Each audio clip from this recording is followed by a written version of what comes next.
So hello everyone, welcome back to the channel. कैसे हो आप सब? आई होप सब बढ़िया होंगे, अपनी पढ़ाई काफी अच्छे से करे होंगे। आज मैं आपके लिए लेकर आ गया हूँ प्रोग्रामिंग लैंग्वेजेस सब्जेक्ट का लेक्चर नंबर 1। अब प्रोग्रामिंग लैंग्वेजेस हमारा एक सब्जेक्ट है जो कि बीटेक फर्स्ट ईयर के अंदर आता है एकेटीयू यूनिवर्सिटी के स्टूडेंट्स के लिए। अब ये जो हमारा सब्जेक्ट है वो एक ऐसा सब्जेक्ट है जिसके अंदर आप पहली बार प्रोग्रामिंग के बारे में पढ़ रहे होते हो। इसके अंदर आप सी लैंग्वेज पढ़ने वाले हो, पाइथन पढ़ने वाले हो और काफी सारी बढ़िया बढ़िया चीजें पढ़ने वाले हो, जो आपके फ्यूचर में बीटेक के बाद भी बीटेक के पूरे बीटेक के अंदर जो है आपको काम आने वाली है। ठीक है, चाहे आप किसी भी ब्रांच से हो, आप बीटेक कर रहे हो तो आपको ये सब्जेक्ट जरूर पढ़ना है। और मैं आपको मेक श्योर करूंगा ये सब्जेक्ट बहुत बेसिक से लेकर और बहुत अच्छे लेवल तक पढ़ाऊंगा, जिससे कि आपको जो सब्जेक्ट है वो काफी अच्छे से समझ में आए और आपको कोई भी ऐसी चीज ना मतलब लगे कि आप मतलब नहीं समझ पा रहे हो। ठीक है, सारी चीजों को बहुत बेसिक लेवल से पढ़ाऊंगा। और मैंने इससे पहले भी जो आपसे जो सीनियर हैं उनको भी पढ़ाया हुआ है, लाइक मैंने पीपीएस सब्जेक्ट भी पढ़ाया हुआ है जिसके अंदर हमने कंप्लीट सी पढ़ा था। और हमारे सेकंड ईयर के अंदर पहले पाइथन आता था, वो भी मैंने आपके सीनियर्स को पढ़ाया है, तो उसकी भी कंप्लीट मुझे नॉलेज है। तो आप बिल्कुल भी चिंता मत करना, ये सब्जेक्ट आपको मैं काफी अच्छे से करवा दूंगा, इतना अच्छे से करवा दूंगा कि आप कभी भी नहीं भूलोगे और अच्छे मार्क्स जो है पेपर के अंदर स्कोर करोगे। तो सबसे पहले हम थोड़ा सा ना आपके सिलेबस के बारे में बात कर लेते हैं। ठीक है, और थोड़ा-सा मैं आपको गाइड भी करना चाहूँगा कि कौन-सी यूनिट इम्पोर्टेंट है, आपको किस पे ज़्यादा फ़ोकस करना है, ठीक है? देखो, सबसे पहली बात तो आपका जो ये पूरा सब्जेक्ट है प्रोग्रामिंग लैंग्वेजेज़, ये बहुत अच्छा सब्जेक्ट है और बहुत इम्पोर्टेंट सब्जेक्ट है आपके पूरे बीटेक के लिए। देखो, प्रोग्रामिंग लैंग्वेजेज़ हमारा जो सब्जेक्ट है, वो हर एक ब्रांच के लिए है, चाहे आप मैकेनिकल से हो, इलेक्ट्रॉनिक्स, इलेक्ट्रिकल किसी से भी हो, कंप्यूटर साइंस से हो, आपको ये पढ़ना है। बट कंप्यूटर साइंस वालों के लिए ज़्यादा इम्पोर्टेंट है, ठीक है? क्योंकि यहाँ से आपका बेस बनेगा, ठीक है? प्रोग्रामिंग का। इसके जो टोटल क्रेडिट्स हैं वो है 3। अब क्रेडिट जो है आपके पूरे बीटेक के अंदर बहुत इंपॉर्टेंट है एकेटी यूनिवर्सिटी में, क्योंकि जो आपकी सीजीपीए होती है वो टोटली डिपेंड करती है आपके क्रेडिट्स पे। जिसका ज़्यादा क्रेडिट सब्जेक्ट का उसके ज़्यादा वेटेज आपके रिजल्ट के अंदर, ठीक है? और यहाँ पे जो टूल्स हैं जो आप पढ़ने वाले हो, मेरे साथ आप यूज़ करने वाले हो, जीसीसी कंपाइलर आप यूज़ करोगे, कोड ब्लॉक्स जो हमारा एक सॉफ्टवेयर है, VS code plus Google Colab आप यूज़ करोगे और जुपिटर, ठीक है? तो ये सारे आप जो है टूल्स यूज़ करने वाले हो और मैं आपको इनके बारे में आगे बता रहा हूँगा, चिंता मत करना, ठीक है? तो यहाँ पर हम सबसे पहले कोर्स कंटेंट के बारे में बात करते हैं। तो पहली जो आपकी यूनिट है, उसके अंदर कंप्लीट आप बेसिक सी के बारे में पढ़ रहे होंगे। सी हमारी एक ऐसी लैंग्वेज है, जो हर एक प्रोग्रामर अपने स्टार्टिंग टाइम पे जो है पढ़ता है, या तो सी पढ़ता है या तो वो पाइथन पढ़ता है। सी जो है काफ़ी इंपॉर्टेंट लैंग्वेज है, क्योंकि आगे जितने भी आप लैंग्वेज पढ़ोगे लाइक सी प्लस प्लस, जावा, पाइथन, उन सब का जो बेस है ना वो सी कहीं न कहीं बना रही होती है। और जो पाइथन होती है वो काफ़ी ईज़ी होती है, उसका जो सिंटैक्स होता है वो काफ़ी ईज़ी होता है, जिससे कि आप जल्दी उसे सीख पाते हो, ठीक है? दूसरी यूनिट के अंदर पहली तो आपकी कंप्लीट बेसिक है, जिसको मैं आपको अच्छे से पढ़ाऊँगा। दूसरी यूनिट आपकी रहेगी control statement, loops and function के बारे में, ठीक है? ये भी इम्पोर्टेंट है। अभी मैं आपको एक-एक करके क्या बताऊँ, ठीक है? अभी आपको समझ में आना ही नहीं है। बट यहाँ पर जो आपकी दूसरी यूनिट है ना, काफ़ी इम्पोर्टेंट है। इससे काफ़ी ज़्यादा जो है प्रोग्राम आपके बनेंगे लाइक रिकर्शन से, और आपका जो है कंट्रोल स्टेटमेंट है यहाँ से, ठीक है? नेक्स्ट आता है हमारा सी का थर्ड यूनिट, मतलब कि जो आपकी सब्जेक्ट की थर्ड यूनिट है। इसके अंदर भी आप सी पढ़ रहे होंगे और यहाँ पर आप सी के एडवांस टॉपिक को पढ़ोगे। लाइक आप एरे को पढ़ोगे, आप कैसे आप मैक्सिमम, मिनिमम, एवरेज, ये सारी चीज़ें फाइंड आउट कर सकते हो, वो पढ़ोगे। स्ट्रिंग्स के बारे में पढ़ोगे, पॉइंटर्स के बारे में पढ़ोगे, फाइल हैंडलिंग के बारे में पढ़ोगे। ये सारी चीज़ें आप थर्ड यूनिट के अंदर पढ़ने वाले हो, ठीक है? अब आपकी जो फोर्थ एंड फिफ्थ यूनिट है वो कंप्लीटली बेस्ड है पाइथन के ऊपर, ठीक है? तो आप फोर्थ एंड फिफ्थ यूनिट के अंदर पाइथन पढ़ रहे होंगे। देखो, अब मैंने आपको ये थोड़ा-सा ओवरव्यू दे दिया जो पूरा कोर्स है, पर इसके लिए आपको जो है थोड़ा-सा आपका जो बेसिक है ना वो बहुत अच्छे से क्लियर होना चाहिए, ठीक है? तो इसके लिए मैं आपको पहले लेक्चर के अंदर आपका बेसिक जो है वो कंप्लीट क्लियर कर दूँगा कि प्रोग्रामिंग क्या होती है, प्रोग्राम क्या होते हैं, कंपाइलर क्या होता है, असेंबलर, ये सारी चीज़ें जो हैं आपकी इस लेक्चर के अंदर कंप्लीट हो जाएँगी। और सेकंड लेक्चर जो मैं लाऊँगा उसके अंदर मैं आपको जो ये हम टूल्स यूज़ करने वाले हैं, उनको इंस्टॉल करके बताऊँगा कि आप कैसे अपने सिस्टम के अंदर भी उन्हें इंस्टॉल कर सकते हो। वैसे तो देखो, मैं अभी से ही आपको कहूँगा जितना ज़्यादा हो सके बीटेक के अंदर आप एक्सप्लोर करना, ठीक है? First year is all about exploration. आप जितना ज़्यादा एक्सप्लोर कर सकते हो उतना ज़्यादा एक्सप्लोर करना। और देखो, अभी से आप मल्टी एटम्स चैनल को सब्सक्राइब कर लो, क्योंकि आपकी पूरी बीटेक जर्नी में जो है मल्टी एटम्स आपकी बहुत हेल्प करने वाला है। हर एक चीज़ आपको यूट्यूब पे कंप्लीट फ्री मिलेगी, ठीक है? आपको कोई दिक्कत की परेशानी करने की दिक्कत नहीं है, आप मतलब कि कोई परेशान होने की दिक्कत नहीं है।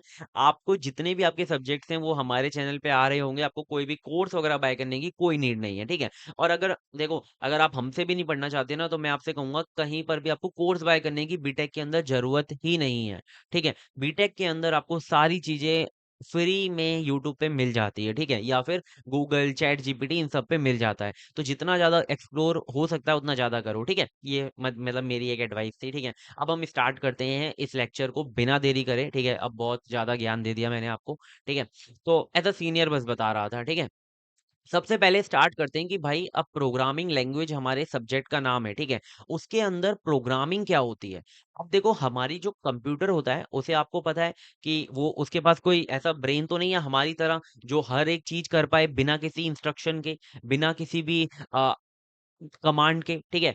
तो कंप्यूटर को हमें कमांड देनी पड़ती है कि पहले ये करो, फिर ये करो, फिर ये करो। तो उसी के लिए हम यूज़ करते हैं प्रोग्रामिंग को, ठीक है? जैसे कि आपने यूट्यूब के अंदर देखा होगा कि आपने कोई अगर 10 वीडियो कॉमेडी की देख ली, तो आपको उसके बाद जो है कॉमेडी रिलेटेड वीडियोज़ ही शो होने लगती है, ठीक है? या फिर आपने कोई म्यूज़िक की वीडियोज़ देख ली 10, तो आपको म्यूज़िक की वीडियो ही शो होने लगती है। तो वो जो रिकमेंडेशन की आपको जो वीडियोज़ दिख रही हैं, वो कैसे दिख रही हैं, ठीक है? या फिर आपका जो गूगल मैप है, वो आपको कैसे शॉर्टेस्ट रूट फाइंड आउट करके दे रहा है। मतलब बहुत सारे रूट हैं, आपके घर से आपकी नानी के घर जाने के, बट आपको जो गूगल मैप है, वो शॉर्टेस्ट रूट देता है, जिसके अंदर ट्रैफिक भी कम है, ठीक है? वो कैसे देता है? कैसे आपका जो इंस्टाग्राम है, आपके लिए फीड डिसाइड करता है कि आपको किस तरीके की फीड पसंद आएगी, और कैसे जो कैलकुलेटर है, वो स प्रॉब्लम को तुरंत ही सॉल्व कर देता है। ये सब हमारे कुछ सॉफ्टवेयर्स हैं, जिसके पीछे प्रोग्रामिंग यूज़ हो रही है, ठीक है? तो इन सब के पीछे जो यूज़ होने वाली चीज़ है वो है प्रोग्रामिंग। प्रोग्रामिंग के बिना ऐसा ये कुछ कर ही नहीं पाते, ठीक है? और प्रोग्रामिंग का अब एक प्रॉपर डेफिनिशन मैं आपको बता देता हूँ। प्रोग्रामिंग की डेफिनिशन होती है, programming is the process of giving instruction to a computer so that it can perform a specific task. मतलब कि एक प्रोसेस कंप्यूटर को इंस्ट्रक्शन देने का, उसी को कहते हैं प्रोग्रामिंग, ठीक है? मतलब कि आप स्टेप बाय स्टेप बताते हो कि पहले ये करना भाई, फिर ये करना, फिर ये करना, फिर ये करना।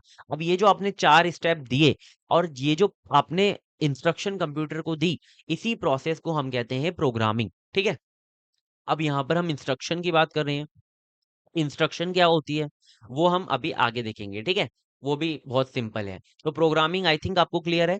अब यहाँ पर एक रियल लाइफ एग्ज़ाम्पल भी ले लिया है कि जैसे कि आपने घर पे अगर आप टी बना रहे हो, ठीक है? आपको चाय बनानी नहीं आती है, तो आपकी मम्मी आपको क्या कहेंगी? चाय बनाने डायरेक्टली कहेंगी, तो आपको नहीं आती है, तो आप नहीं बना पाओगे। तो आपको क्या करना पड़ेगा? आपकी मम्मी से हर एक स्टेप को पता करना पड़ेगा।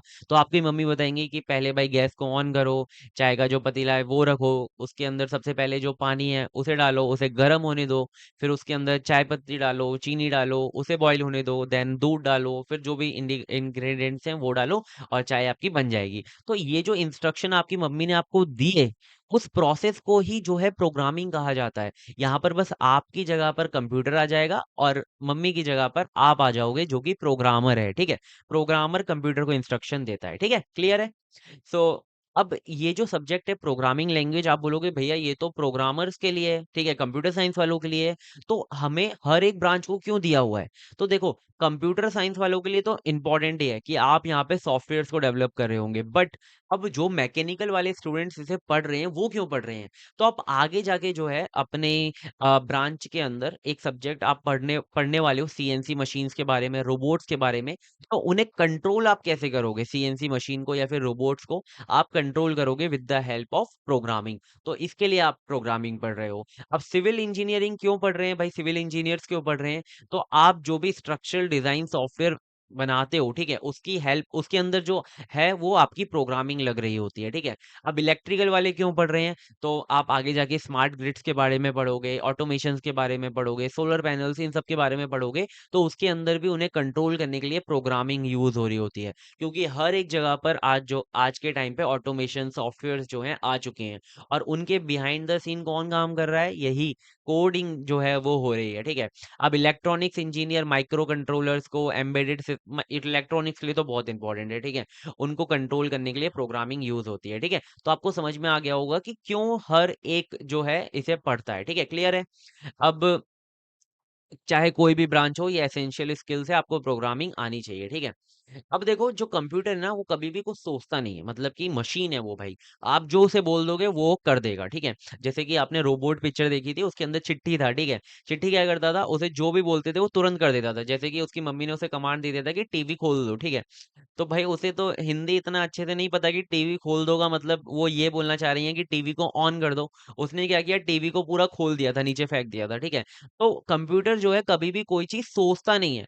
जो आप उसे बताते हो वो करता है। वो कोई भी गैस वगैरह नहीं करता, ठीक है। कोई भी अजम्पशन वगैरह नहीं लेके चलता। वो सिर्फ आप जो उसे इंस्ट्रक्शन देते हो वही फॉलो करता है। तो इसके लिए जो है प्रोग्रामिंग बहुत इंपॉर्टेंट होती है। तो प्रोग्रामिंग की अब यहाँ पर प्रॉपर डेफिनेशन जो आपको अपने एग्जाम के अंदर लिख कर आनी है, कभी कभी 2 मार्क्स के अंदर आ जाता है, ठीक है। देखो आपका जो है 70 मार्क्स का ऐसे पेपर होता है, ठीक है। जिसके अंदर जो है आपको 5 से 6 जो है 2 मार्क्स के क्वेश्चन मिलते हैं, देन सारे लॉन्ग क्वेश्चन मिलते हैं।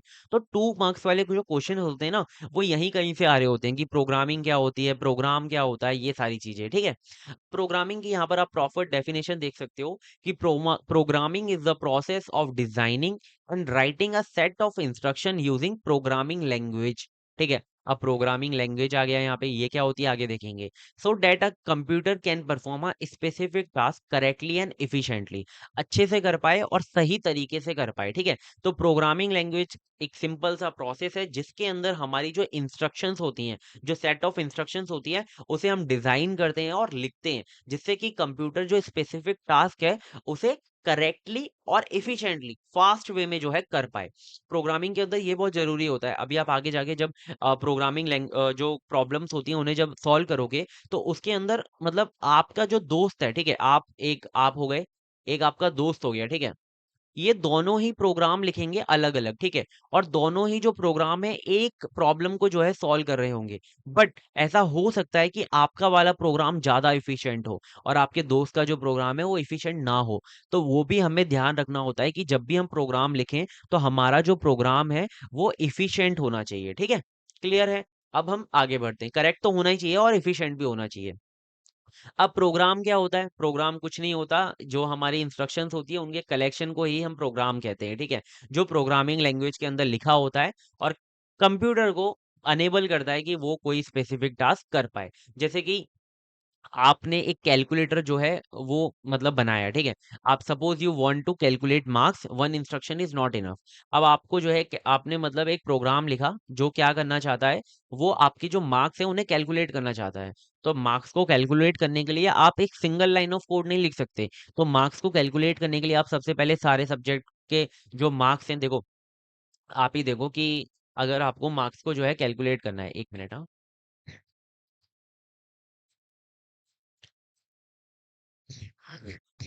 तो आपको जो है मार्क्स को कैलकुलेट करना है। तो अब मार्क्स जो हैं वो बहुत सारे सब्जेक्ट्स के होते हैं और उसको फिर एडिशन भी करना है। तो आप सबसे पहले क्या करोगे, यूजर से इनपुट लोगे, ठीक है।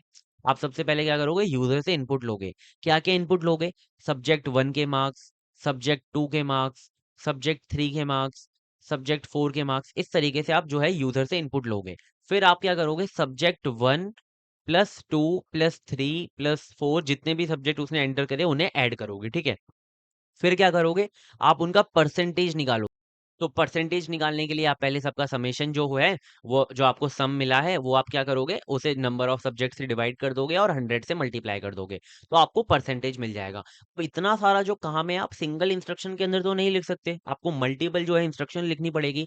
तो उसी के लिए हम जो है प्रोग्राम लिखने वाले हैं, ठीक है। अभी नहीं लिखने वाले हैं, बस आपको मैं दिखा दूंगा कि किस तरीके से प्रोग्राम होता है। यहाँ पर मैंने जो कंप्लीट फ्लो है वो यहाँ पर भी समझा दिया है, ठीक है। देखो आपने सबसे पहले जो स्टूडेंट का नेम है वो लिया, आपने जो सब्जेक्ट के मार्क्स हैं वो लिए, उन्हें उनका टोटल कैलकुलेट किया, फिर परसेंटेज कैलकुलेट करी और फिर जो रिजल्ट है उसे डिस्प्ले किया। अब ये जो प्रोग्राम होता है ना वो किस तरीके से दिखता है वो भी आप यहाँ पे देख सकते हो। अब जो लोग ऑलरेडी प्रोग्रामिंग वगैरह करते हैं उन्हें ये थोड़ा सा बोरिंग लग रहा होगा लेक्चर, बट मुझे जो है सबको साथ लेके चलना है। तो भाई आप आगे के लेक्चर्स देख लेना, कोई इसमें दिक्कत नहीं है, ठीक है। तो ये इस तरीके से जो है हमारा सी के अंदर प्रोग्राम लिखा हुआ है एक मार्क्स को कैलकुलेट करने का, ठीक है। तो इस तरीके से प्रोग्राम होता है। अभी मैं इसे डिकोड नहीं करूंगा जिससे कि आपको कहीं कंफ्यूजन हो, ठीक है। तो जो हमारी इंस्ट्रक्शंस होती हैं वो together become a marks calculator program, ठीक है। ये जो हमारी सारी इंस्ट्रक्शंस हैं, ये हमारी एक इंस्ट्रक्शन हो गई, ये हमारी एक इंस्ट्रक्शन हो गई, ये हमारी एक इंस्ट्रक्शन हो गई, ये हमारी एक इंस्ट्रक्शन हो गई, ये मिलकर जो है एक प्रोग्राम बनाते हैं, ठीक है। सिमिलरली आप एक बैंकिंग ऐप ले सकते हो या फिर एक एटीएम ले सकते हो, एक इंस्टाग्राम हो गया, गूगल मैप हो गया, इन सब के पीछे भी थाउजेंड्स या मिलियन जो है इंस्ट्रक्शंस लिखी हुई हैं जो कि मिलकर एक प्रोग्राम बना रही होती हैं, ठीक है। तो आई होप आपको ये जो प्रोग्राम का कॉन्सेप्ट है वो क्लियर होगा। मैं जितना ज्यादा बेसिक हो सकता है उतने बेसिक में आपको जो है समझा रहा हूँ। अब हम बात करते हैं, अभी हमने एक टर्म पढ़ी थी प्रोग्रामिंग लैंग्वेज। प्रोग्रामिंग लैंग्वेज क्या होती है, ठीक है। अब देखो, हमारा जो प्रोग्राम है उसे हमें किसी लैंग्वेज के अंदर लिखना पड़ेगा। जैसे कि आपने सी का नाम सुना, पाइथन का नाम सुना, तो ये हमारी प्रोग्रामिंग लैंग्वेज होती हैं। बट भैया एक बात बताओ, हम डायरेक्टली इंग्लिश में क्यों नहीं लिख सकते? हम डायरेक्टली हिंदी में क्यों नहीं लिख सकते? हमें ये प्रोग्रामिंग लैंग्वेज की जरूरत ही क्या पड़ी? तो उसी जरूरत को अब चलो हम समझते हैं, ठीक है। तो प्रोग्रामिंग लैंग्वेज की एक सिंपल सी डेफिनेशन यहाँ पे देख लो। Programming language is a special language that programmers use to write instruction for computer. Computer की इंस्ट्रक्शन लिखने के लिए एक स्पेशल लैंग्वेज का यूज किया जाता है जिसे क्या बोलते हैं? प्रोग्रामिंग लैंग्वेज बोलते हैं। अब इसके पीछे लॉजिक क्या है, क्यों इसे लाया गया, ठीक है। अब आपको भी पता है कंप्यूटर को क्या समझ में आता है। कंप्यूटर को सिर्फ समझ में आता है जीरो और वन, क्योंकि कंप्यूटर के अंदर बहुत सारे ट्रांजिस्टर लगे हुए हैं जिसके अंदर वन का मतलब होता है ऑन और जीरो का मतलब होता है ऑफ, ठीक है। तो इसे सिर्फ ये दो चीजें समझ में आती है, वन और जीरो, यानी कि बाइनरी लैंग्वेज ये समझता है। बट आप ही सोचो कि क्या आप पूरे इंस्टाग्राम का जो कोड है वो जीरो वन के अंदर लिख पाओगे, ठीक है। क्या उसे याद कर पाओगे? नहीं कर पाओगे, ठीक है। क्योंकि जो ह्यूमंस हैं वो कभी भी नंबर्स को याद करने में इतने अच्छे नहीं होते, ठीक है। तो जीरो वन के अंदर तो कोई सवाल ही नहीं उठता इसके अंदर लिखने का, ठीक है। तो इसी के लिए हमें प्रोग्रामिंग लैंग्वेज की हेल्प पड़ती है, ठीक है। जैसे कि यहाँ पर एक इंस्ट्रक्शन है प्रिंट एफ हेलो, ठीक है। तो यहाँ पर ये हेलो प्रिंट कराने के लिए हमारे पास एक इंस्ट्रक्शन है। तो क्या आप इसको लिखना चाहोगे प्रिंट एफ हेलो को, या फिर इसका इतना बड़ा कोड लिखना चाहोगे? आप ही बताओ, आप ये लिखना चाहोगे ना, क्योंकि आपको ये अच्छे से समझ में आ रहा है, आप अच्छे से लिख पा रहे हो। बट ना तो ये समझ में आ रहा है, ना आप ये लिख पाओगे, ना आपको ये याद होगा। तो इसीलिए हम जो है प्रोग्रामिंग लैंग्वेज का यूज करते हैं, क्योंकि बाइनरी के अंदर तो आप याद ही नहीं कर सकते, उसे रीड ही नहीं कर सकते, ना राइट कर सकते, ठीक है। तो इसके लिए आप प्रोग्रामिंग लैंग्वेज का यूज करते हो। अब आप बोलोगे कि भैया प्रोग्रामिंग लैंग्वेज के अंदर हमने लिख तो दिया, ये हमने प्रिंट एफ हेलो लिख दिया, बट हमें तो ये समझ में आ रहा है, बट ये कंप्यूटर को कैसे समझ में आएगा? वो भी तो हमें कुछ करना पड़ेगा ना। तो उसी के लिए हम यूज करते हैं आगे आने वाला टूल, जो कि हमारा कंपाइलर है, ठीक है। तो human can not easily read write और रिमेम्बर बाइनरी, ठीक है, हमें पता है वो ये नहीं कर पाता। तो programming languages are designed so that human can easily write programs while compiler and interpreter convert them into machine language, ठीक है। तो अब हमारे पास एक सिंपल सी चीज हो गई कि भाई तुम लो प्रोग्रामिंग लैंग्वेज, प्रोग्रामिंग लैंग्वेज के अंदर अपना प्रोग्राम लिखो। अब हम क्या करेंगे, उसे एक टूल का यूज करेंगे, कंपाइलर का या इंटरप्रेटर का, वो उसे क्या करेंगे, कन्वर्ट कर देंगे मशीन लैंग्वेज के अंदर, ठीक है। क्लियर है? तो देखो, मशीन लैंग्वेज होती है हमारी जीरो और वन, ठीक है, जो कि कंप्यूटर समझता है। तो कंपाइलर और इंटरप्रेटर एक हमारे टूल है, सॉफ्टवेयर ही है ये, ठीक है। ये क्या करते हैं, आप जो ये हाई लेवल लैंग्वेज इसे बोलते हैं, प्रोग्रामिंग लैंग्वेज जो होती है सी, पाइथन, सी प्लस प्लस, ये हमारी हाई लेवल लैंग्वेज होती है, ठीक है। इनके अंदर आप प्रोग्राम लिखते हो और इनके पास भेज देते हो, कंपाइलर या इंटरप्रेटर के पास। कुछ लैंग्वेज ऐसी होती हैं जो कंपाइलर का यूज करती हैं, कुछ लैंग्वेज ऐसी होती है जो इंटरप्रेटर का यूज करती हैं, ठीक है। तो आप इनके पास भेज देते हो, ये इन्हें मशीन लैंग्वेज के अंदर कन्वर्ट कर देते हैं। तो ये होती है हमारी हाई लेवल लैंग्वेज और ये होती है हमारी लो लेवल लैंग्वेज, ठीक है। तो मशीन लैंग्वेज के अंदर कन्वर्ट कर देते हैं और फिर वो कंप्यूटर के पास भेज देते हैं, कंप्यूटर को इंस्ट्रक्शन समझ में आ जाती है और उसे वो परफॉर्म कर देता है और आपको आउटपुट दे देता है, ठीक है। तो ये हमारा कंप्लीट फ्लो होता है कि ह्यूमन ने सोचा, फिर उसे प्रोग्राम को लिखा प्रोग्रामिंग लैंग्वेज के अंदर, प्रोग्रामिंग लैंग्वेज के अंदर जो भी प्रोग्राम लिखा गया उसे कंपाइलर या इंटरप्रेटर ने मशीन लैंग्वेज के अंदर कन्वर्ट किया और उसे कंप्यूटर के पास भेजा और कंप्यूटर ने उस इंस्ट्रक्शन को एग्जीक्यूट करके आपको आउटपुट दे दिया। क्लियर है? अब हम आगे बढ़ सकते हैं। बहुत अच्छे से समझ में आ रहा होगा, बहुत सिंपल वे में, ठीक है। अब आगे बढ़ते हैं। तो प्रोग्रामिंग लैंग्वेज की अब यहाँ पर जो है, जो आपको पेपर के अंदर डेफिनेशन लिख कर आनी है वो भी समझ लो, ठीक है। Programming languages are designed so that human can easily write programs while, ये तो वही सिंपल सी वही जो है डेफिनेशन लिखी हुई है जो मैंने ऊपर लिखी थी, ठीक है।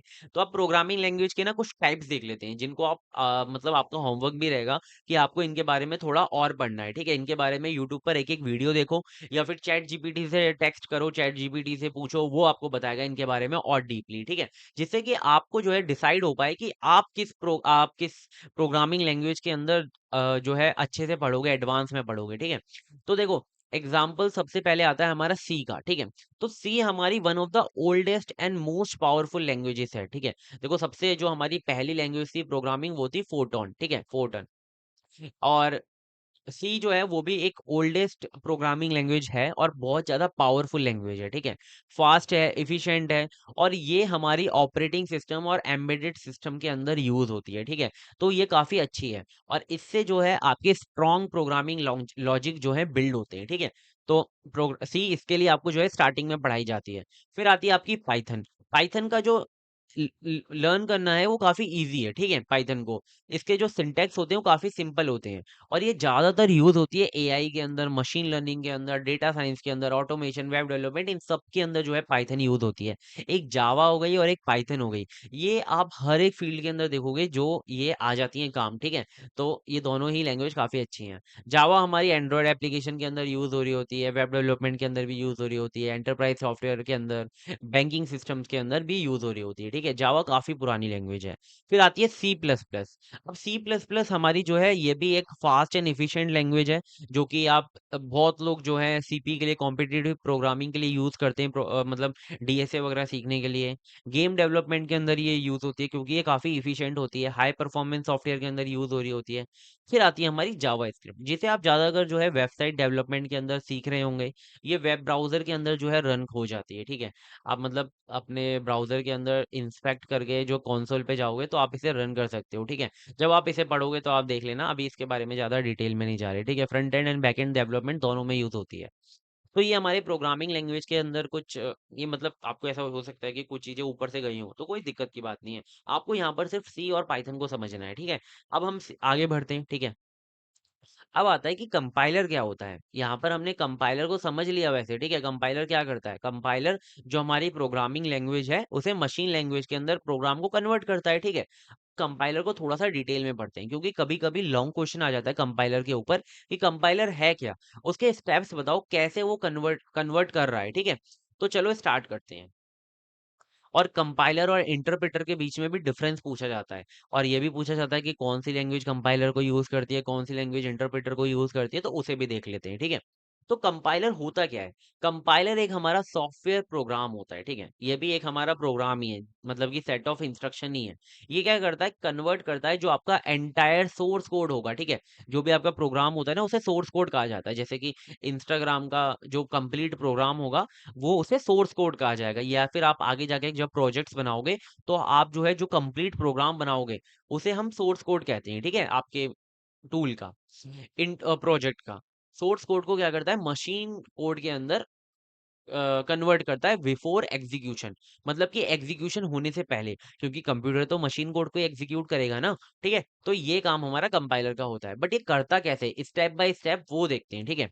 तो सबसे पहला स्टेप होता है कि a programmer write a C program, ठीक है। एक प्रोग्रामर है, एक भाई आप हो, ठीक है। आपने क्या किया, सी प्रोग्राम लिख दिया, ठीक है। उसका नाम एग्जाम्पल के लिए दे दिया एडिशन डॉट सी, ठीक है। जो भी आप सी के अंदर प्रोग्राम लिखते हो उसकी फाइल का हमारा एक्सटेंशन होता है डॉट सी। जैसे आप नोटपैड के अंदर जब टेक्स्ट लिखते हो कोई, तो उसका एक्सटेंशन होता है ना डॉट टी एक्स टी, ठीक है। तो ऐसे ही हमारा इसका जो एक्सटेंशन होता है वो होता है डॉट सी, ठीक है, जिसका मतलब कि ये हमारी सी की फाइल है, ठीक है। अब स्टेप टू के अंदर क्या होता है कि कंपाइलर आ जाता है एंट्री कर जाता है सीन के अंदर, ठीक है। तो कंपाइलर क्या करेगा, आपने जो पूरा का पूरा कोड लिखा, जो आपकी पूरी फाइल है, उसको पूरी को क्या करेगा, रीड करेगा, ठीक है। कंपाइलर उस पूरी को रीड करेगा। ये क्या क्या चेक करेगा, ये आपके सिंटेक्स को चेक करेगा कि आपने सही तरीके से प्रोग्राम लिखा है या नहीं, कीवर्ड्स को चेक करेगा, वेरिएबल्स को चेक करेगा, फंक्शन को चेक करेगा, ठीक है। अभी ये सब समझ में नहीं आ रहे, कोई दिक्कत की बात नहीं है, बस इतना याद रखो, ये प्रोग्राम को आपके को चेक करेगा, ठीक है। उसके अंदर एरर फाइंड आउट करेगा कि कोई गलती तो नहीं है। अगर इसे कोई गलती मिल जाएगी तो ये कंपाइलेशन को वहीं पे रोक देगा, ठीक है। कंपाइलेशन को रोक देगा, ये आपको दे देगा कि भाई ये जो एरर है आपके कोड के अंदर आ रहा है, ठीक है। और आपको बता देगा कि कहाँ पर एरर आ रहा है, ठीक है। फिर आप उसे ठीक करोगे, फिर से आप उसे रन करोगे, फिर से कंपाइलेशन होगा और फिर से वो एरर चेक करेगा। जब तक आपके एक प्रोग्राम के अंदर कोई एरर नहीं हो, ठीक है, मतलब कि if there is no error, जब तक आपके प्रोग्राम के अंदर मतलब एरर जीरो हो जाएंगे, तब तक आपका जो प्रोग्राम है वो एग्जीक्यूट नहीं हो सकता, ठीक है। तो कंपाइलर जैसे ही आपके नो एरर्स होंगे आपके प्रोग्राम के अंदर, तो क्या करेगा, उसे कन्वर्ट कर देगा सोर्स कोड को मशीन कोड के अंदर, ठीक है।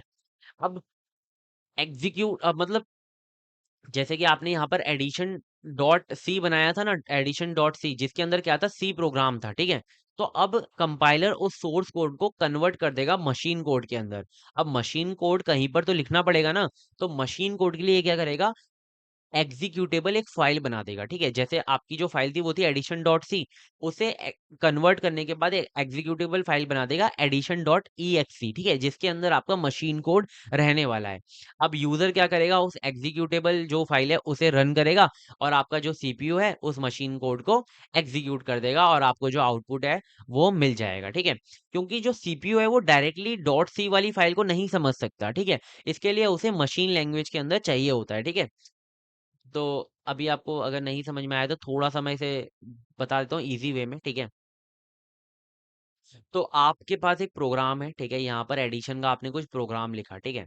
इस फाइल का आपने नाम दे दिया, लाइक आपने इस फाइल का नाम दे दिया एडिशन डॉट सी, ठीक है। ये हमारा पहला स्टेप हो गया, आप प्रोग्रामर हो, आपने ये प्रोग्राम लिख दिया। अब ये जो प्रोग्राम है ये जाएगा कंपाइलर के पास, ठीक है। कंपाइलर क्या करेगा, ये जो आपकी पूरी फाइल है एडिशन डॉट सी, इस पूरी को चेक करेगा क्या इसके अंदर कोई एरर तो नहीं है।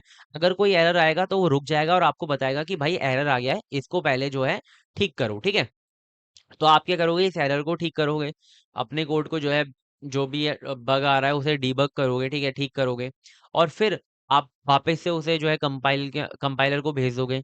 फिर कंपाइलर फिर से कंपाइल करेगा, अगर उसके अंदर कोई एरर नहीं आता तो क्या करेगा कंपाइलर, आपका ये जो पूरा सोर्स कोड है उसे एग्जीक्यूटेबल फाइल के अंदर कन्वर्ट कर देगा, यानी कि मशीन कोड के अंदर कन्वर्ट कर देगा। और क्या करेगा, इसकी एक फाइल बना देगा एडिशन डॉट EXE, ठीक है। आपकी एक एग्जीक्यूटेबल फाइल बना देगा। अब ये जो फाइल है, आप इस फाइल को जो है रन करोगे, आप इस फाइल को जो है रन करोगे, तो ये जो फाइल है वो सीपीयू के पास जाएगी, ठीक है, सीपीयू के पास जाएगी, जो हमारे कंप्यूटर का ब्रेन होता है। तो सीपीयू क्या करेगा, इस फाइल को तुरंत समझ लेगा, क्योंकि ये तो मशीन कोड है ना, तो इस फाइल को तुरंत समझ लेगा और इसे एग्जीक्यूट कर देगा और आपको जो है आउटपुट दे देगा। सीपीयू को अगर आप डायरेक्टली सी वाली फाइल भेज देते तो उसे कुछ पल्ले नहीं पड़ता, उसे समझ नहीं आता। तो इसके लिए हमारा जो कंपाइलर है वो आपके सीन में होना चाहिए, ठीक है।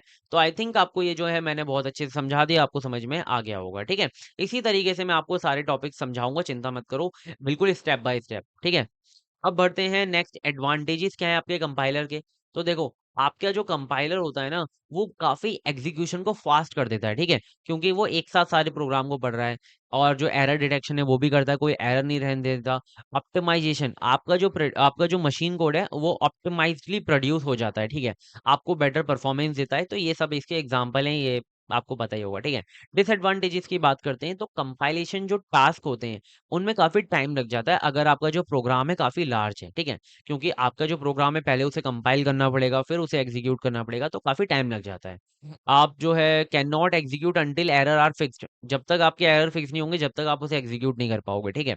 प्लेटफॉर्म डिपेंडेंट, अब आपका जो कंपाइलर जो होता है वो जो एग्जीक्यूटेबल फाइल आपको बना के देता है, ठीक है, वो आप विंडो पे तो रन कर सकते हो बट आप उसे डायरेक्टली लिनक्स में नहीं रन कर सकते। इसके लिए आपको जो है लिनक्स के लिए अलग फाइल बनानी होती है, विंडो के लिए अलग फाइल बनानी होती है। तो ये प्लेटफॉर्म डिपेंडेंट होता है, ठीक है, हर एक प्लेटफॉर्म के लिए अलग एग्जीक्यूटेबल फाइल बन रही होती है बाय द कंपाइलर, ठीक है। तो आई थिंक ये भी आपको क्लियर है, दोनों एडवांटेज एंड डिसएडवांटेज क्लियर हो गए।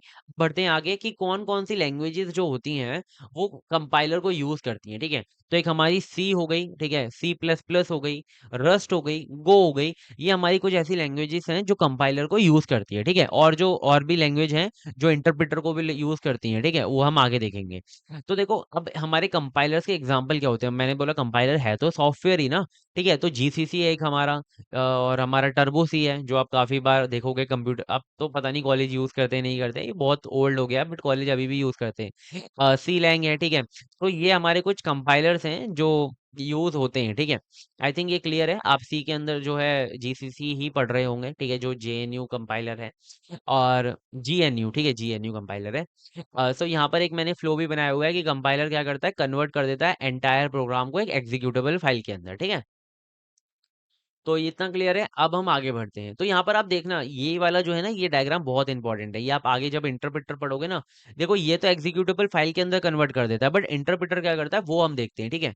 ये पूरे के पूरे फाइल को एक साथ जो है कंपाइल करता है, बट इंटरप्रेटर क्या करता है भाई, लाइन बाय लाइन चलता है, ठीक है। सी तो यूज करता है कंपाइलर और पाइथन यूज करता है इंटरप्रेटर, ठीक है। अब इंटरप्रेटर होता क्या है, ठीक है, ये बहुत इंपॉर्टेंट टॉपिक्स पढ़ा रहा हूँ आपको आपके एग्जाम के लिए, ठीक है। इंटरप्रेटर हमारा ट्रांसलेट करता है और एग्जीक्यूट करता है प्रोग्राम को लाइन बाय लाइन, ठीक है। अब कंपाइलर क्या कर रहा था कि पूरी की पूरी फाइल को एक साथ कंपाइलेशन कर रहा था, बट यहाँ पर जो हमारा इंटरप्रेटर है वो ट्रांसलेट करेगा और एग्जीक्यूट करेगा, मतलब ट्रांसलेट भी करता जा रहा है, एग्जीक्यूट भी करता जा रहा है पूरे प्रोग्राम को लाइन बाय लाइन, ठीक है। मतलब कि देख रहे हो आप यहाँ पर लाइन बाय लाइन काम हो रहा है। वहां पर कंपाइलर क्या कर रहा था, पहले पूरे प्रोग्राम को रीड करेगा, ठीक है, ट्रांसलेट करेगा, एक एग्जीक्यूटेबल फाइल बनाएगा और फिर वो जो है एग्जीक्यूट होगी, ठीक है। बट इंटरप्रेटर साथ के साथ चल रहा है, ठीक है, पहली लाइन पढ़ी, इसे ट्रांसलेट किया, एग्जीक्यूट कर दिया। दूसरी लाइन पढ़ी, ट्रांसलेट किया, एग्जीक्यूट कर दिया। तीसरी लाइन पढ़ी, ट्रांसलेट किया, एग्जीक्यूट कर दिया। इस तरीके से काम होगा इसके अंदर, ठीक है। इंटरप्रेटर क्या करेगा, read one statement, execute it immediately and then move to the next statement. इस तरीके से काम करेगा, ठीक है। ये कभी भी कोई भी एग्जीक्यूटेबल फाइल को क्रिएट नहीं करता, और ये हमेशा एग्जीक्यूट करता है लाइन को इमीडिएटली, ठीक है, क्लियर है। आगे बढ़ते हैं। तो आपको डिफरेंस क्लियर हो रहा होगा कि दोनों के बीच में डिफरेंस है क्या, ठीक है।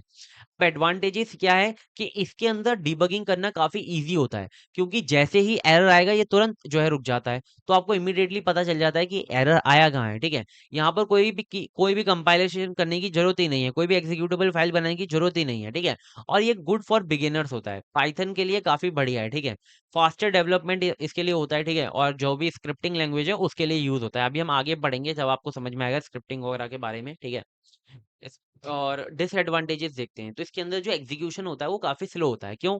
क्योंकि भाई आप लाइन बाय लाइन पहले ट्रांसलेट करोगे फिर एग्जीक्यूट करोगे तो थोड़ा स्लो हो जाता है, और कोई भी यहाँ पे एग्जीक्यूटेबल फाइल नहीं बनती। और जो परफॉर्मेंस है वो कंपाइल लैंग्वेज से कम होती है, ठीक है। जब भी तो मैंने कहा कि जो सी है और जो सी प्लस प्लस है वो दोनों काफी फास्ट होती हैं, ठीक है। कौन कौन सी लैंग्वेज जो है वो इंटरप्रेटर यूज करती हैं, तो पाइथन, जावा स्क्रिप्ट, रूबी, ये हमारी कुछ ऐसी लैंग्वेज है जो इंटरप्रेटर का यूज कर रही होती हैं, ठीक है।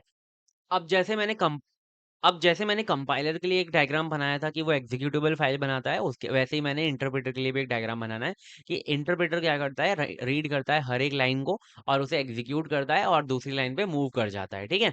तो इस तरीके से डायग्राम से आप थोड़ा सा जो है याद कर सकते हो। अब इन दोनों के बीच में डिफरेंस भी बहुत बार पूछा जाता है, तो आपको इस तरीके से टेबल बना के आनी है। तो देखो एकेटीव के अंदर याद रखो, कभी भी आपको डिफरेंस पूछा जाता है, ठीक है। तो आपको क्या करना है, जैसे कि यहाँ पर पूछा गया कि क्या करो भाई, डिफरेंशिएट करो कंपाइलर और इंटरप्रेटर को। तो आपको डायरेक्टली टेबल नहीं बनानी है, आपको पहले कंपाइलर को समझाना है, आपको फिर इंटरप्रेटर को समझाना है, फिर आपको ये जो टेबल है वो डिजाइन करनी है। इस तरीके से आप काम करोगे लॉन्ग क्वेश्चन के अंदर। अगर शॉर्ट क्वेश्चन है तो आप डायरेक्टली जो है टेबल बना सकते हो छोटी सी, ठीक है। अब कंपाइलर क्या करता है, कंपाइलर एंटायर प्रोग्राम को एक साथ जो है कन्वर्ट कर देता है, but interpreter line by line करता है। यहाँ पे जो है एग्जीक्यूशन कंपाइलेशन के बाद होता है, ठीक है। जब कंपाइलेशन कंप्लीट हो जाता है। बट यहाँ पे ट्रांसलेशन के टाइम पे ही हो जाता है, ठीक है? जो एग्जीक्यूशन है, यहाँ पे जो स्पीड है वो काफ़ी फास्टर होती है आफ्टर कंपाइलेशन, बट यहाँ पे जो है स्लोअर होती है, ठीक है? क्योंकि यहाँ पे लाइन बाय लाइन जो है वो ट्रांसलेट भी कर रहा है, फिर एग्जीक्यूट कर रहा है। यहाँ पे जो एरर रिपोर्टिंग है वो सारे के सारे जो एरर्स हैं उसको एक साथ दिखा देता है, ठीक है? बट यहाँ पे जो है जैसे ही फर्स्ट एरर अगर होता है वहीं पे ये रुक जाता है और आपको एक ही एरर दिखाता है, ठीक है? यहाँ पे जो है ये एग्जीक्यूटेबल फाइल को बनाता है, बट यहाँ पे ये नहीं बनाता, ठीक है? यहाँ पे जो है रिक्वायर मोर मेमोरी, आपको ज़्यादा मेमोरी की ज़रूरत होती है क्योंकि एक एग्जीक्यूटेबल फाइल को भी तो स्टोर करना है, बट यहाँ पे जो मेमोरी है वो कम लग रही होती है। ये हमारा लार्ज सॉफ्टवेयर या सिस्टम प्रोग्रामिंग के लिए ज़्यादा यूज़फुल है, बट ये स्क्रिप्टिंग के लिए या फिर तुरंत मतलब रैपिडली डेवलपमेंट हो रहा है उसके लिए या लर्निंग के लिए जो है सही है इंटरप्रेटर। इसके एग्जाम्पल कंपाइलर के सी++ लैंग्वेजेस के लिए यूज़ होता है, यहाँ पे पाइथन एंड जावास्क्रिप्ट हमारे इंटरप्रेटर को यूज़ कर रही होती हैं। तो आई होप आपको जो इंटरप्रेटर और कंपाइलर है वो वापस पढ़ने की भी ज़रूरत नहीं पड़ेगी, इतने अच्छे से आपको समझ में आ गया होगा, ठीक है? अब हम आगे बढ़ते हैं। अब हमारा एक प्रोग्रामिंग का फ्लो समझते हैं कंप्लीट कि किस तरीके से जो प्रोग्रामिंग है वो हो रही होती है, ठीक है? तो देखो, जब भी आप प्रोग्रामिंग करते हो तो आप सबसे पहले आपके पास एक प्रॉब्लम आती है, ठीक है? जैसे हम एग्जांपल लेते हैं कि आपके पास प्रॉब्लम आई कि आपके पास बहुत सारे जो हैं नंबर्स हैं, ठीक है? आपके पास बहुत सारे नेचुरल नंबर्स हैं 1, 2, 3, 4, 5, 6, 7, 8, 9, 10 ऐसे बहुत सारे, मतलब कि मिलियंस में नंबर्स हैं, ठीक है? आपके पास एक प्रॉब्लम है, ठीक है? और आपको प्रॉब्लम ये है कि आपको इसके अंदर से जो हमारे वो नंबर है, प्राइम नंबर जो है वो आपको फाइंड आउट करने हैं। वैसे तो आपको पता है 1 हमारा प्राइम नंबर है, 3 हमारा प्राइम नंबर है, 5 हमारा प्राइम नंबर है। को ये फाइंड आउट करने हैं कि भाई प्राइम नंबर है ना वो आपको फाइंड आउट करने हैं। तो आप प्राइम नंबर कैसे फाइंड आउट करोगे इतने सारे नंबर्स में से? तो आपको जो है उसके पीछे जो है थोड़ा-सा लॉजिक लगाना पड़ेगा कि भाई प्राइम नंबर जो है उसका हमारा रूल क्या होता है, ठीक है? तो प्राइम नंबर का सिंपल सा रूल होता है कि उसके जो है 2 ही फैक्टर होने चाहिए। एक तो वो खुद, ठीक है? एक तो वो खुद और दूसरा 1, ठीक है? एक तो 1 से मल्टीप्लाई हो जाए, 1 से डिवाइड हो जाए और दूसरा वो खुद से डिवाइड हो जाए। अगर उसके 2 ही फैक्टर्स हैं, तभी वो प्राइम नंबर होता है, अदरवाइज़ वो प्राइम नंबर नहीं होता है। तो इसको पीछे आपका क्या है कि प्रॉब्लम को सॉल्व करने के लिए आपके पास एक पीछे लॉजिक बन गया, ठीक है? तो उसी लॉजिक को आप क्या करते हो, एक नेचुरल लैंग्वेज के अंदर लिखते हो, ठीक है? स्टेप बाय स्टेप कि स्टेप बाय स्टेप होगा क्या, ठीक है? उसी स्टेप बाय स्टेप्स को लिखने के लिए the step by step solution of any problem written in any natural language is called algorithm, ठीक है? तो आप स्टेप बाय स्टेप जो आपकी प्रॉब्लम को सॉल्व करने के लिए जो प्रोसीजर लिखते हो उसी को हम एल्गोरिथम कहते हैं। तो प्रॉब्लम को सॉल्व करने के लिए आप लिखते हो एल्गोरिथम, फिर आप क्या करते हो उसका बनाते हो फ्लो चार्ट, ठीक है? अब आपने जो नेचुरल लैंग्वेज के अंदर लिखा उसे ग्राफिकल शेप्स जो होते हैं, सर्कल, रेक्टेंगल, डायमंड, इनकी हेल्प से जो है एक फ्लो चार्ट बनाते हो किस तरीके से आपकी जो प्रॉब्लम है वो सॉल्व होगी, ठीक है? तो सबसे पहला स्टेप आपकी प्रॉब्लम आ गई, फिर आपने उसका एल्गोरिथम लिखा एक नेचुरल लैंग्वेज के अंदर, हिंदी, इंग्लिश कुछ भी हो, ठीक है? फिर आपने उसका फ्लो चार्ट बनाया, ठीक है? अब आपका फ्लो चार्ट बन गया, अब आप क्या करोगे उसकी हेल्प से कोड लिखोगे, ठीक है? किसी भी प्रोग्रामिंग लैंग्वेज के अंदर क्या करोगे आप उसे कोड लिखोगे, ठीक है? और उस प्रोग्रामिंग लैंग्वेज की रिस्पेक्ट में आप जो है कंपाइलर या फिर इंटरप्रेटर का यूज़ करोगे। अगर सी है, सी प्लस प्लस है तो आप कंपाइल करोगे उसे, बट अगर वो पाइथन है तो आप उसे इंटरप्रेट करोगे, ठीक है? अब ये दोनों क्या करेंगे उसका मशीन कोड तैयार करेंगे और उसे एग्जीक्यूट करेंगे और आपको आउटपुट दे देंगे। तो इस तरीके से चाहे दुनिया का कोई भी सॉफ्टवेयर हो, चाहे इंस्टाग्राम हो, व्हाट्सएप हो, गूगल हो या प्राइम नंबर छोटा-सा एक प्रॉब्लम ही क्यों ना हो, उन सबको सॉल्व करने के लिए एक कंप्लीट प्रोग्रामिंग फ्लो जो है वो फॉलो हो रहा होता है, ठीक है? तो आई होप आपको जो कंप्लीट प्रोग्रामिंग फ्लो है वो समझ में आ गया, ठीक है? अब देखते हैं कि हम कौन-कौन से सॉफ्टवेयर्स को जो है यूज़ करने वाले हैं इस कंप्लीट कोर्स के अंदर। अब हमें ये तो पता चल गया कि प्रोग्राम को हम क्रिएट कैसे करते हैं, ठीक है? कंप्लीट प्रोग्रामिंग फ्लो क्या होता है, ठीक है? बट एक अनदर क्वेश्चन आता है कि भाई आज जो प्रोग्रामर्स हैं, जो आप हो, आप कहाँ पे प्रोग्राम लिखोगे? क्या आप एमएस वर्ड के अंदर सी का प्रोग्राम लिखोगे? नहीं। क्या आप पाइथन का प्रोग्राम पावर पॉइंट के अंदर लिखोगे, जहाँ पर आप पीपीटी बनाते हो? नहीं। यहाँ पर आप एक स्पेशल सॉफ्टवेयर का यूज़ करते हो, जैसे कि कोड एडिटर, आईडीई, कंपाइलर्स, ठीक है? जिनके अंदर आप जो है प्रोग्राम लिखते हो, कंपाइलर उसे कन्वर्ट करता है, फिर सीपीयू उसे एग्जीक्यूट करता है, ठीक है? तो यहाँ ये सारी चीज़ें यूज़ होती हैं। अब कोड एडिटर कौन-सा यूज़ करेंगे, आईडीई कौन-सा यूज़ करेंगे, कंपाइलर कौन-सा यूज़ करेंगे, वो देखना है, ठीक है? आईडीई हमारी होती है इंटीग्रेटेड डेवलपमेंट एनवायरनमेंट, जहाँ पर आपको एक कंप्लीट एक समझ लो हो, प्लेग्राउंड मिलता है जहाँ पे आप सारी चीज़ों को लिख सकते हो, रन कर सकते हो, एग्ज़ीक्यूट कर सकते हो, अपने जो आपने प्रोग्राम लिखा उसका आउटपुट देख सकते हो, ठीक है? तो अब चलो आगे बढ़ते हैं। तो थ्रू आउट दिस सब्जेक्ट हम यहाँ पर 4 इंपॉर्टेंट टूल्स का यूज़ करने वाले हैं। सबसे पहला हमारा जीसीसी, ठीक है? एक कंपाइलर, ठीक है? फिर आप कोड ब्लॉक्स का यूज़ करेंगे, वीएस कोड का यूज़ करेंगे एंड गूगल कोलैब का यूज़ करेंगे। एक-एक करके सबको समझ लेते हैं, ठीक है? तो जीसीसी हमारा जो है जीएनयू कंपाइलर कलेक्शन है। ये एक हमारा कंपाइलर है जो सी और सी प्लस प्लस के जो कोड है, जो सोर्स कोड है, उसे मशीन कोड के अंदर कन्वर्ट करता है, ठीक है? इसको मैं आपको नेक्स्ट लेक्चर के अंदर इंस्टॉल करना सिखाऊंगा, किस तरीके से आप सिस्टम के अंदर उसे इंस्टॉल कर सकते हो, ठीक है? फिर आता है हमारा कोड ब्लॉक्स। अब कोड ब्लॉक्स एक हमारा लाइक आप डायरेक्टली जीसीसी के अंदर जो है प्रोग्राम नहीं लिख सकते, ठीक है? आपको यहाँ पर एक्चुअल प्रोग्राम लिखने के लिए एक कोड एडिटर का आईडीई का जरूरत पड़ेगा, ठीक है? तो वही हमारा कोड ब्लॉक्स है। तो कोड ब्लॉक्स एक हमारा आईडी है, जो सॉफ्टवेयर है जहाँ पर आप अपने प्रोग्राम को लिख सकते हो, कंपाइल कर सकते हो, रन कर सकते हो, डिबग कर सकते हो अपने प्रोग्राम को। आप बोलोगे कि भैया एग्जीक्यूट और ये जो कंपाइलर वगैरह है वो तो कंपाइलर कर देगा, तो ये सब करने की क्या जरूरत है? देखो मैं आपको बताता हूँ। कंपाइलर एक हमारा मतलब आप समझ लो एक सॉफ्टवेयर है, टूल है एक हमारा। ये क्या करता है? आपका जो भी प्रोग्राम है ना, उसे कंपाइल करता है, ठीक है? बट कंपाइल करने के लिए आपके पास प्रोग्राम तो होना चाहिए। तो प्रोग्राम को लिखने के लिए आप किसका यूज करते हो? कोड ब्लॉक्स का यूज करते हो, ठीक है? प्रोग्राम के अंदर कोई मिस्टेक है, उसे ठीक करने के लिए कोड ब्लॉक्स वहीं पर आप यूज करते हो, ठीक है?